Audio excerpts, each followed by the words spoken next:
నమస్తే అండి, welcome back to our channel journey with Sai all tips.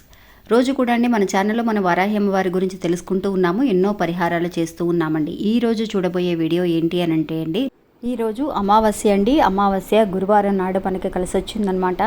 అందువల్ల అండి ఈ అమావాస్య రోజున చేయవలసిన ఒకే ఒక చిన్న పరిహారం అండి, నిమ్మకాయతో ఒక చిన్న పరిహారం చేయబోతున్నాము. అంటే అండి ఇన్ని రోజుల నుంచి అక్క మనం ఎన్నో పరిహారాలు చేస్తూ ఉన్నాం అక్క, మాకు ఇంకా జరగటం లేదు, మా సమస్యలు తీరటం లేదు అని బాధపడే వాళ్ళు ఎవరైతే ఉన్నారో వాళ్ళు నిజంగా అండి అమావాస్య పౌర్ణమి తిథులు చాలా శక్తివంతమైనవండి. ఆ తర్వాత అమ్మవారికి సంబంధించినంత వరకు కూడా పంచమి అష్టమి తిథుల్లో మన పూజలు చేస్తూ ఉంటాం. అందువల్ల ఎప్పుడు కూడా ఫస్ట్ ప్రయారిటీ మన అమావాస్యకి పౌర్ణమికి ఇస్తూ మన పరిహారాలు చేస్తూ ఉంటే కనుక ఖచ్చితంగా మనం ఇలా చేస్తామని మొక్కుకోను, లేదంటే కనుక అంటే చిన్న చిన్న పరిహారాలు చేసినా కూడా ఒక్కొక్కసారి వెంటనే జరుగుతూ ఉంటాయండి. ఒక్కొక్కసారి మాకు జరగటం లేదక్క అని అంటే ఏదైనా సరే ప్రాబ్లం ఉండుండొచ్చు, పోయిన జన్మలో చేసిన ఏదైనా సరే కర్మఫలాల వల్ల కొంచెం లేట్ అవ్వచ్చేమో, కానీ అందువల్ల మన ప్రయత్నాలు అనేవి మనం మానకూడదండి ఎప్పుడు కూడా. అందువల్ల ఈరోజు అమావాస్య అండి. ఈ అమావాస్య రోజు రాత్రి 12 గంటల లోపు చక్కగా ఈ పరిహారాన్ని మీరు చేసుకోండి. ఎందువల్ల కోరికలు తీరటం లేదు అని అంటే కనుక మనకి ఎలాంటి దోషాలు ఏదైనా ఉన్నా, లేదంటే ఒక నెగిటివ్ వైబ్రేషన్ అనేది ఏదైనా ఉన్నా కూడా నిజంగా ఆటంకాలు అనేది మనస్ఫూర్తిగా ఒక పూజ చేసుకోగలుగుతున్నామా అని అంటే అందరికీ కూడా ఒక 90% మనం కరెక్ట్గా చెప్పగలమండి. లేదంటే కనుక మనకి ఎన్నో రకాల డిస్టర్బెన్స్ వస్తూ ఉంటాయి, పూజ చేసుకోలేకపోతూ ఉంటాం. అంటే ఆటంకాలు అనమాట. పూజ చేసుకోకుండా చేయటం కోసం దుష్టశక్తులు అనేవి మనల్ని వెంబడిస్తూ ఉంటాయి అన్నమాట. అందువల్ల అలాంటి ఆటంకాలన్నీ కూడా తొలగిపోయి 12 గంటల్లోనే మన సమస్య తీరాలి అని అంటే కనుక ఒక శక్తివంతమైన ఒక పరిహారం ఉందండి. ఆ పరిహారం అనేది ఈ అమావాస్య రోజు ఈ రోజే చేయండి ఫ్రెండ్స్. ఇంకా ఎలా చేసుకోవాలి ఈ పరిహారాన్ని అనేది ఈరోజు వీడియోలో పూర్తిగా తెలుసుకుందాము. ఇంకా వీడియోలోకి వెళ్ళడానికి ముందుగా మన ఛానల్ని ఎవరైతే కనుక కొత్తగా చూస్తున్నారో వాళ్ళు ప్లీజ్ సబ్స్క్రైబ్ చేసుకోండి ఫ్రెండ్స్. మీకు వీడియో నచ్చితే కనుక ఒక చిన్న లైక్ చేసి సపోర్ట్ చేయండి, మీ ఫ్రెండ్స్ అందరికీ కూడా షేర్ చేయండి. సాధారణంగా మీరందరూ కూడా పంపించే మెసేజెస్ అన్నీ కూడా అంటే చాలామంది పర్టికులర్గా మెన్షన్ చేస్తున్నారండి. ఎందువల్ల నేను ప్రతిరోజు చెప్తున్నానంటే అక్క మేము మా ఫ్రెండ్కి పంపించామక్క, నేను మా రిలేషన్స్కి పంపించానక్క అని చెప్పి వాళ్ళందరూ కూడా అనటం వల్ల నేను మెన్షన్ చేస్తున్నాను అనమాట. అలా మర్చిపోకుండా మీరు ఎప్పుడైతే ఒకరికి షేర్ చేయాలి, వాళ్ళు కూడా చేస్తే కనుక వాళ్ళ కష్టం నుంచి బయటపడతారని ఒక మంచి ఆలోచన అనేది వస్తుందో ఆ ఆలోచన నిజంగా చాలా శక్తివంతమైన ఆలోచన అండి. అమ్మవారి ఆశీస్సులు ఖచ్చితంగా వాళ్ళందరికీ ఉంటాయన్నమాట.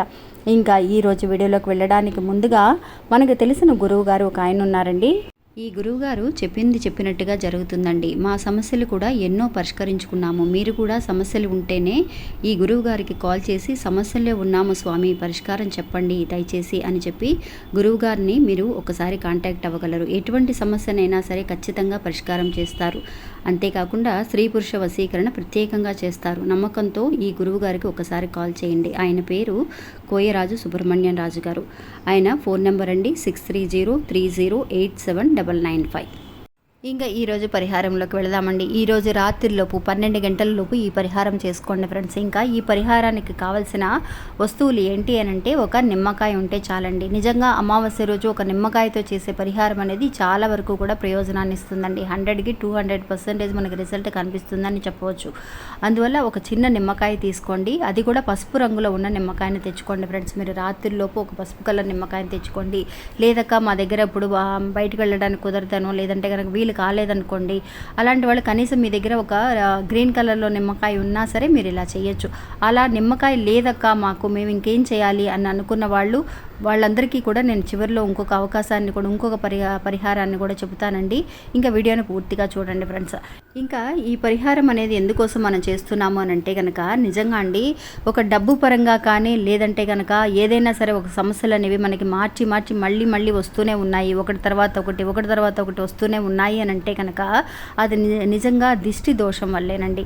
ఏదైనా దిష్టి కావచ్చు, లేదంటే కనుక మనం ఏదైనా తెలియక చేసిన తప్పులైనా కావచ్చు, మనం తెలుసో తెలియక చేస్తూ ఉంటాం. ఒక్కొక్కసారి ఇది తప్పే అని తెలిసినా కూడా మనకి పర్వాలేదులే మనం ఏమన్నా కావాలని చేస్తున్నామా అని అనుకుంటూ ఉంటాం. కానీ అది తప్పా రైటా అని మనం ఆలోచించాల్సింది మనం కాదు. కాబట్టి అలాంటి ఒక విషయాల వల్ల ఆ ప్రతిఫలాన్ని మనం పొందుతూ ఉంటామండి. అంటే ఆ కర్మని మనం అనుభవిస్తూ ఉంటాం. కాబట్టి మనకి విషయాలు అనేవి చేసే పనులు అనేవి సవ్యంగా జరగకపోవడానికి ఆటంకాలు రావడానికి, టైం పట్టడానికి కారణం అండి. అందువల్ల అలాంటి విషయాలన్నీ కూడా మన నుంచి తొలగిపోవాలి అనడం కోసమే ఎప్పుడైతే మన సక్సెస్ అవ్వాలి అని అంటే ఫస్ట్ ఒక పాజిటివ్ వైబ్రేషన్ మన చుట్టూ తీసుకురావాలండి. అందువల్ల మీరు ఏం చేస్తారనంటే అమావాస్య రోజున నెలకు ఒకసారి వచ్చి ఈ అమావాస్య రోజున మీరు ఒక నిమ్మకాయతో ఈ పరిహారం తప్పకుండా చేయండి ఫ్రెండ్స్. ఎలాంటి వాళ్ళైనా సరే ఖచ్చితంగా సక్సెస్ని చూస్తారనమాట. ఇంకా ఒక నిమ్మకాయని తీసుకోండి ఫ్రెండ్స్. అంటే చక్కగా వాష్ చేసుకోండి. పసుపు కలర్ నిమ్మకాయని తీసుకొచ్చిన తర్వాత వాష్ చేసుకోండి. మీరు మామూలుగా వాష్ చేసిన తర్వాత ఒక పన్నీర్ అంటే రోజ్ వాటర్ ఉంటే కనుక రోజ్ వాటర్తో చక్కగా వాష్ చేసేసి మీ పేరునండి, మీ పేరు ఏదైతే ఉందో మన కోసం మనం చేస్తున్నాం అనమాట. ఫస్ట్ మనకి ఉన్న నెగిటివ్ వైబ్రేషన్ అనేది పోవాలి కాబట్టి ఎవరికి వాళ్ళు ఇంట్లో ఒక 4-5 ఉన్నారనుకోండి, వాళ్ళు కూడా అందరూ విడివిడిగా చేసుకోవాలండి. అందరికీ కూడా ఒక్కొక్క నిమ్మకాయ తీసుకొచ్చి అందులో మీ పేరుని, మనకున్న దోషం అనేది ఫస్ట్ తొలగిపోవాలి అనడం కోసం మన అమ్మవారి దగ్గర అడుగుతున్నామండి. నిజంగా మనం చేసిన తప్పులు క్షమించమని అడుగుతాం కదా, అలాగా అమ్మవారి దగ్గర అడగటం అనమాట. అందువల్ల మీరు మీ పేరు ఏదైతే కనుక, నేను ఎగ్జాంపుల్ కోసం సుధా అని చెప్పి ఇందులో నేను రాసి చూపిస్తున్నానండి. ఇలాగా అది కూడా రెడ్ కలర్ తోటే రాయాలండి. మీరు ఎరుపు రంగు పెన్ అనేది మీ దగ్గర ఉంటుంది కాబట్టి ఖచ్చితంగా మీ పేరుని ఇలాగ ఎరుపు రంగు పెన్నుతోటే రాసుకోండి ఫ్రెండ్స్. రాసి అమ్మవారి ముందు పెట్టండి ఫ్రెండ్స్.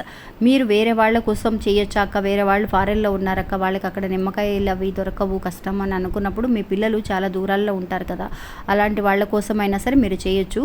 ఇంట్లో ఉన్నాము మనందరి కోసం పక్కనే ఉండి కూడా వాళ్ళు చేస్తున్న వాళ్ళ కోసం మనం చేస్తే అంత ప్రయోజనం అనేది ఉండదండి. దూరంగా ఉన్నారు, వాళ్ళకి కుదరదు అని అనుకున్న వాళ్ళ కోసం మనం చేయొచ్చు. కానీ పక్కనే ఉన్నారు ఎవరికి వాళ్ళు చేసుకుంటే, విడిగా చేసుకుంటే ప్రయోజనం అనేది బాగుంటుంది. అందుకోసమే చేయకూడదంటే ఏమీ లేదు. అందుకోసం మనకి ఏది నష్టం అనేది ఏమీ రాదు. అందువల్ల ఎవరికి వాళ్ళు విడివిడిగా చేసుకుంటే ప్రయోజనాన్ని మనం వెంటనే చూడగలుగుతాం. అలా రాసేటప్పుడు అండి నిజంగా అమ్మవారి మంత్రాన్ని మీలో మీరు వజ్రఘోషం అనే మంత్రం అనేది ఉండనే ఉందండి. ఈ మంత్రాన్ని మీరు ఒక 5 నిమిషాల పాటు అమ్మవారి ముందు ఈ నిమ్మకాయని రాసేసి అమ్మవారి ముందు పెట్టండి. అక్క మాకు అమ్మవారి ఫోటో లేదు, మనకి విగ్రహం లేదు అని అనుకునే వాళ్ళు ఒక దీపారాధన చేయండి ఫ్రెండ్స్. ప్రమిదతో ఒక దీపాన్ని వెలిగించుకోండి, నెయ్యితో దీపాన్ని వెలిగించుకోండి. నేను ప్రతి వీడియోలో కూడా మెన్షన్ చేస్తున్నానండి. చాలామంది ఫొటోస్ లేవక్క ఏం చేయాలని అడుగుతున్నారు. వీడియోని మీరు స్కిప్ చేస్తే కనుక మన పూర్తిగా మరి చెప్పే విషయాలన్నీ తెలియవు కదా, అందువల్ల అడుగుతున్నారు. మీరు వీడియోని పూర్తిగా చూడండి ఫ్రెండ్స్. చూస్తే కనుక మీకు డౌట్స్ అనేవి రావన్నమాట. ఇంకా అలా ఫోటో లేకపోయినా పర్వాలేదు, మనం మనసులో అమ్మవారిని తలుచుకొని ఒక దీపారాధన వెలిగిస్తాం కదా, అప్పుడు అమ్మవారికి ఏదైనా నైవేద్యాన్ని పెట్టి ఆ తర్వాత ఈ నిమ్మకాయని, మీ పేరు రాసిన నిమ్మకాయని అక్కడ పెట్టండి ఫ్రెండ్స్. అమ్మవారి మంత్రాన్ని మీరు అనుకోండి. నిజంగా అండి ఖచ్చితంగా ఇలా చేసిన ఒక 12 గంటల్లోనే మీకు ఒక సమస్య, ఏదైతే ఒక సమస్య కోసం మీరు ఇప్పుడు బాధపడుతూ ఉన్నారో అది అమ్మవారితో చెప్పాలన్న కష్టం కూడా ఏమీ లేదండి. అంటే చెప్పాలన్న కంపల్సరీ కూడా ఏమీ లేదనమాట. అమ్మవారికి తెలుసు, ఖచ్చితంగా మీ కోరిక తీరుస్తారండి. ఇంకా ఈ రోజంతా కూడా అలాగే ఉంచేసి రేపు ఏం చేస్తారు అని అంటే, రేపు రాత్రికి నిమ్మకాయని 2 బద్దలుగా కట్ చేసేసి చక్కగా మీ ఇంటి గుమ్మం బయట వచ్చేసి 2 ముక్కలని కూడా పిండేసేసి బయట పారేసేయండి. నిమ్మకాయని పూర్తిగా అలాగే బయట పారేయకండి. ఇంకా చివరిలో నేను ఒక విషయం చెప్తానని అన్నాను కదా, అక్క నిమ్మకాయ లేదక్క మా దగ్గర, ఈరోజు మేము ఎలా చేయాలి అని అనుకున్న వాళ్ళు ఏం చేస్తారు అని అంటే, మీరు ఒక పేపర్ మీద మీ పేరును రాసి ఆ పేరు మీద మీరు ఏం చేస్తారంటే కొంచెం అమ్మవారికి ఇష్టమైన కుంకుమ ఉంది కదా, ఆ కుంకుమని చాలా పలసగా కలుపుకొని ఆ పేరంతా కూడా మీరు రాసిన పేరు చుట్టూతా కూడా ఫస్ట్ ఒక పేపర్ తీసుకొని మీకు మీ పేరు రాసేసేయండి. రాసేసిన తర్వాత మీ పేరు మీద ఆ పేపర్ అంతా కూడా మీరు కుంకుమతో అయినా సరే మీరు ఆ కుంకుమని దాని మీద రుద్దాలన్నమాట. అలా రుద్దేసిన తర్వాత నిజంగా అండి చాలా శక్తి అండి ఈ పరిహారం చేస్తే కనుక. ఇలా రాసిన ఈ పేపర్ని చక్కగా మడిచి మీరు అమ్మవారి ముందు పెట్టండి. అమ్మవారి ఫోటో లేదు, హాస్టల్లో ఉన్నామక్క అని అనుకున్న వాళ్ళు, హాస్టల్లో ఉన్న పిల్లలకి అక్క మా దగ్గర కుంకుమ కూడా లేదక్క అన్న డౌట్ అనేది కూడా రావచ్చు. అలాంటి వాళ్ళు కనీసం మీ పేరైనా సరే ఒక అమ్మవారి దగ్గర ఒక 3 సార్లు మీ పేరుని రాసి అమ్మవారి ముందు అంటే మనసులో తలుచుకొని ఆ పేరు అనేది అమ్మవారితో మీ కష్టాలన్నీ తీరిపోవాలని అనుకుంటూ ఒక రెడ్ కలర్ పెన్నుతో రాసి పెట్టండి ఫ్రెండ్స్. ఖచ్చితమైన మార్పు అనేది వస్తుంది. ఆ తర్వాత రేపు ఆ పేపర్ని తీసేసి మీరు మామూలుగా ఇంట్లో ఏదైనా సరే చించేసైనా సరే మీరు డస్ట్బిన్లో అయినా సరే పడేయచ్చు. ఒకవేళ కుంకుమతో చేసామక్క మేము మా ఇంట్లో నిమ్మకాయ లేకపోవడం వల్ల అని అనుకున్న వాళ్ళు ఆ పేపర్ని మీరు ఇంట్లో సాంబ్రాణి వేస్తే కనుక ఆ సాంబ్రాణిలో ఈ పేపర్ని వేసేయండి.